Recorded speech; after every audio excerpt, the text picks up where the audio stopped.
Hello, and we are back to Miss Clark Reads to You. We are on page 152. We are finishing chapter 13. We are at the point where Ben is no longer in his grave, where Ben has realized also that his gun, has been dismantled. He has also realized that the Jeep components, such as the rotor, has also been dismantled. So he has no weapon, he has no motor to get out away from Maddox. And then the line reads, the chain between them was there again. And he and Maddox were again locked together. The feeling that he had had in the tunnel came slowly back. He, not Maddox, must gather in that chain. He must draw Maddox to him, closer and closer, until at last he could reach out with his hand and touch him. Ben picked up the slingshot yoke where he had dropped it on the sand, and then found the 2 rubber tubes still lying on the tailgate. Getting the leather thongs out of the bullet pouch, he strung the tubes in place and tested them, drawing the empty holder back to his chin. Standing up but concealed by the Jeep, he studied the ground between him and the butte. He could not go to Maddox, could not risk being seen out there in the open desert. With the Hornet, he could have done it, holding Maddox on the wall with the gun. But the slingshot could not do that. So without his gun, he knows he can't just walk straight up to the edge of the butte and aim and say, Maddox, get off the butte. I've got you now. So he knows his slingshot, although strong and powerful, the distance between where he first shoots the buckshot and the distance between where Maddox is so high up on the butte, that over the traveling distance, that buckshot will lose its strength. Maddox would have to come to him. One toot on the Jeep's horn would accomplish that in a hurry, but he would gain nothing if he made Maddox come to him armed and ready to shoot. He must come to me carelessly, Ben thought. He must come feeling safe and unthreatened. Opening the leather pouch, he emptied a dozen of the buckshot out on the white flat surface of the open tailgate, and then lined them up carefully with his finger so that each one lay an inch from the others. Then he put the slingshot down and reached into the glove compartment. Watching Maddox as he moved, he went into the tent and unzipped the tote bag. So here is Ben lining up his buckshot. Then he goes into the tent.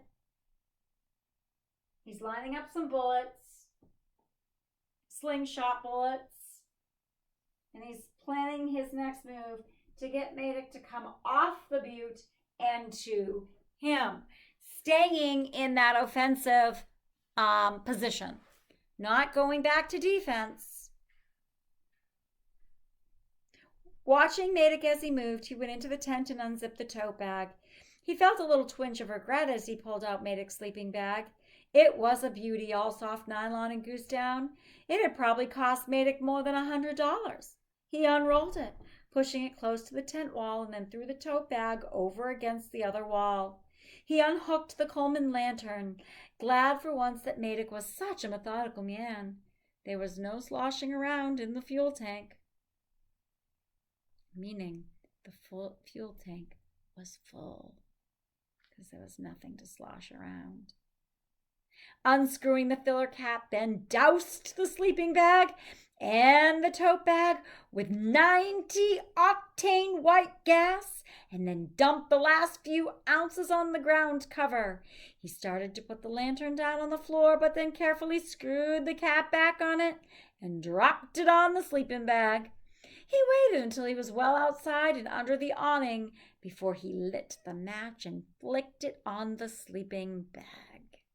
Ben was surprised that Maddox apparently didn't hear the first muffled but loud explosion as the gas went up and the tent seeming to bulge with it.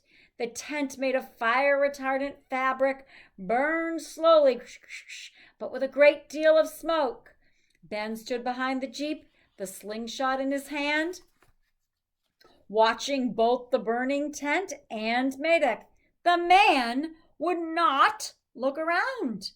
A pillar of smoke went up on the long angle away from the butte, and flames licked along the edges of the fabric, but still Madoc hung on the wall, hammering. And then the Coleman exploded, pieces of it tearing across the sand. Madoc's head swung around. For a moment, he just hung there staring. Then he came clambering down the rock wall, started running as soon as he hit the ground. He ran for about 10 feet and then suddenly stopped, whirled back to the wall, grabbed the rifle, and set out again. Now, Ben thought, as he put a buckshot into the leather holder, he's coming to me the way I want him to. So, one of the things I want you to notice here is the strength of Rob White as a third person limited narrator. I want to show you the work that goes into this. So by switching the perspective here in this moment, what is Madoc doing? Madoc is climbing the butte. So how would we write that from Madoc's perspective? Okay, so as he's on the butte, Madoc climbing the butte, one small foothold at a time. Oh. Smelled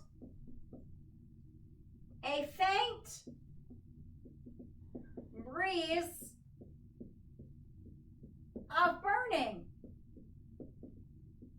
Now, what is he thinking? Madoc wondered. Now, I'm not going to think, if I'm Madoc, that Ben has actually done anything to my tent. Instead, I'm going to think that maybe, if I'm Madoc, notice how I'm thinking it in first person first, meaning I'm going to think that Ben has made a campfire somehow inside the tunnel. Madoc wondered how Ben could,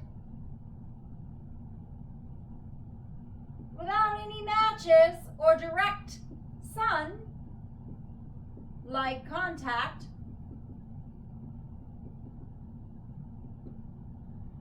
could build a fire, perhaps for cooking,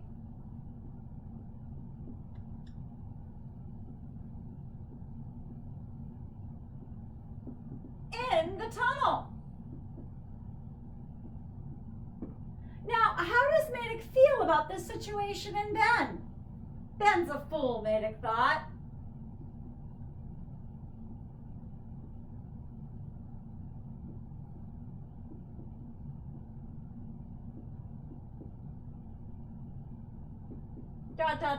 He won't have time to eat.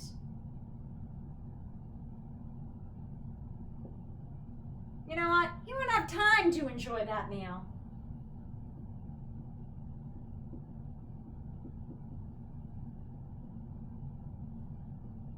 And then I'm going to come back to what is Madoc doing. Madoc heard the explosion and whipped his head around. So that would be what is Madoc doing. So when we're writing in third person limited, we are not telling it as though that we are the character. We are like a bird flying down, looking at the character, what they're doing. Then we are, based on what we already know in the text, we are guessing with our pre-knowledge of this character what the character's thinking. And then why did I add, how does he feel about Ben? Because every time that Ben makes a move, because of the chain, the symbolic chain, He thinks what Madoc's doing. He thinks about how he feels about Madoc. Because this is what these two men are in. They're in a cat and mouse game. So as you think about whenever you write a third person perspective, think about how you are that bird overhead and you are watching the character, the single character and what they're doing. And then based on what you know about them or what you're trying to put forward about them, with help from previous chapters, that's where you get to what the character is thinking and feeling. So that's just a small example of how Rob White went possibly about writing that third person limited perspective for Ben. I've enjoyed reading to you today. We have finished chapter 13. We will be picking up on 14 in class and analyzing what does Madoc do next and how does Ben take Madoc down, which you can probably predict based on what is on the back of that tailgate on the Jeep. See you soon.